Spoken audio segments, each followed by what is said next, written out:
Drew McINTYre returned to NXT and WWE with a newfound passion we'll see on display tonight. So impressive since coming back. Drew really values this second opportunity. And Cole, I will be shocked if we don't see this one spill out to the arena floor sooner rather than later. Drop down.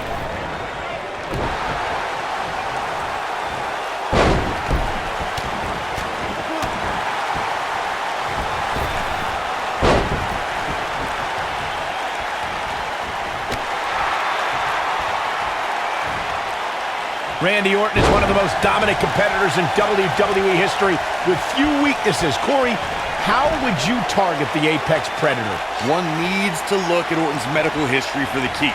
More than anything else, shoulder injuries have put the Viper on the sideline.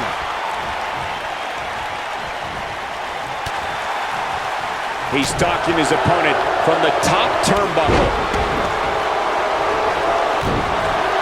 Corey brought up Orton's many shoulder injuries earlier. We've got a cover. And it's Randy Orton able to stop the count. Still seems a little early.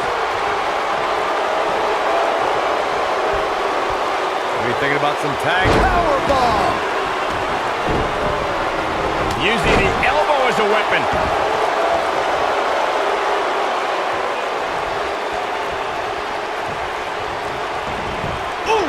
Looks like Randy's going for the pin.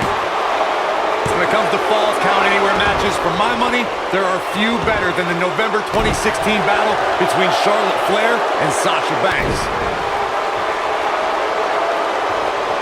Ooh, that kick could be a game changer. Randy Orton, no problem in getting out of that one. Going to the top, high risk.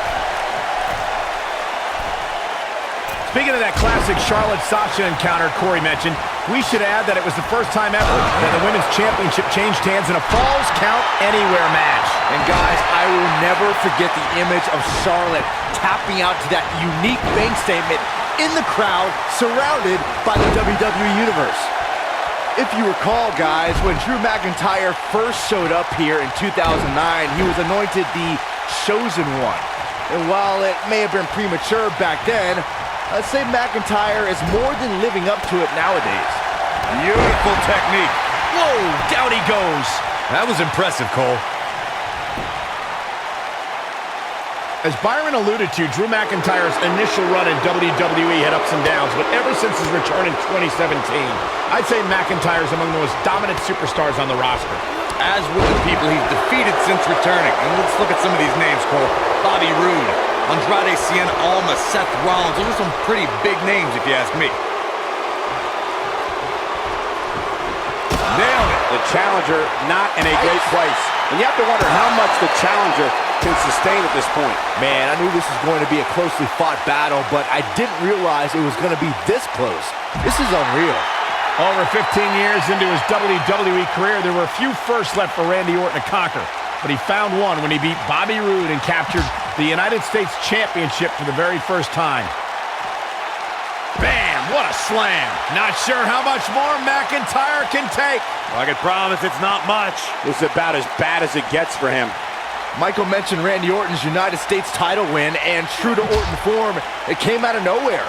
After a quickly intensifying rivalry, the Viper beat the Glorious One at Fastlane for the one title he had yet to claim. In the process, Orton became only the 10th person in WWE history to become a Grand Slam champion, which requires you hold the tag titles, the United States title, Intercontinental title, and a WWE championship. Another apex for the Apex Predator.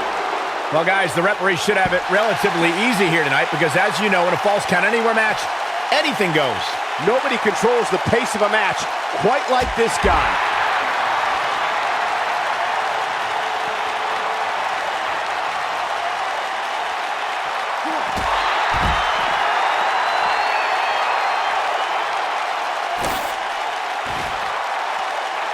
Hard to argue your take on this match, Michael. When there are no rules to enforce, the official's sole responsibility in a match like this is to simply declare the victor. Yeah, the referee may only have one job, but I'm still willing to bet he finds a way to mess it up.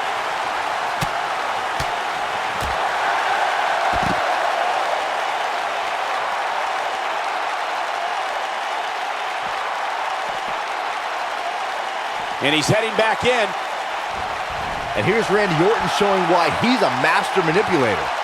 You know, I'd say the Falls Count Anywhere match was popularized back in the Attitude Era, but before that, I remember Pat Patterson and Sergeant Slaughter's famous 1981 alley fight, which many consider to be the precursor to Falls Count Anywhere. Back suplex. Oh, look. I knew it.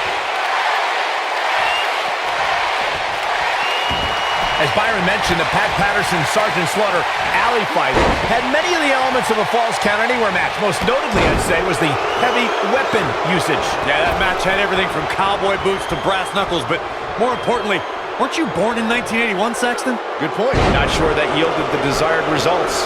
Yeah, it doesn't get much more ineffective than that, Cole.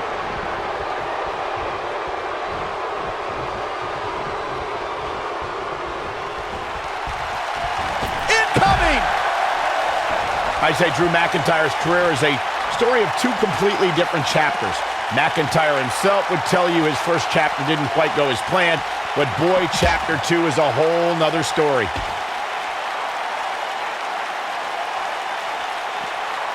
What is Randy Orton's best strategy at this point? He's always ready for a fight and has seen his fair share of wars in WWE. This championship match is just another day at the office. Michael, I like your analogy of McINTYRE's career as two different chapters. And while chapter 1 didn't necessarily blow anybody away, there was a foreshadowing of his future success. Well, even Mr. McMahon himself called McINTYRE a future world champion, which of course later came true in 2017 when McINTYRE defeated Bobby Roode for the NXT Championship. Here's the pin, title on the line.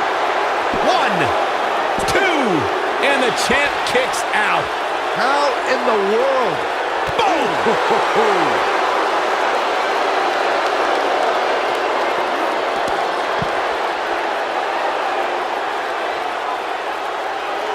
This is a grueling championship match. Nobody wants to lose this opportunity. He wants no part of the outside.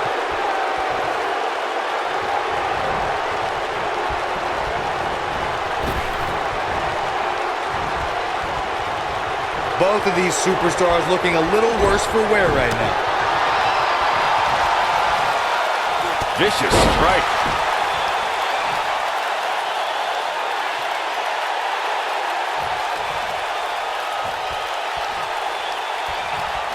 Looks like both these superstars have found that little extra something to keep themselves going here tonight.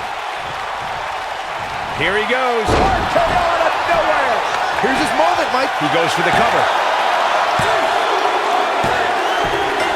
There's the pin. It's over.